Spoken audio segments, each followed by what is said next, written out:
barangay nga kanhi problemado gumikan sa paghitak sa illegal nga droga sa syudad sa Talisay usa na karon sa giila sa kapulisan nga malinawong barangay. Ang report ni Femery Dumabo.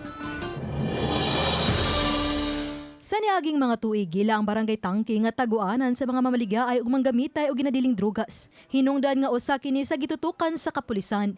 Milusad sila mga programa aron pagtabang sa komunidad nga mahawa sa ilang kalisod. Muusa na katuig karon sukad gilusad ang Project Ratan. Diin gipahimuan og pansayan ang mga mulupyo sa sitio Ratan. Ganihang buntag, gi-evaluate sa Talisay City Police ang maong proyekto.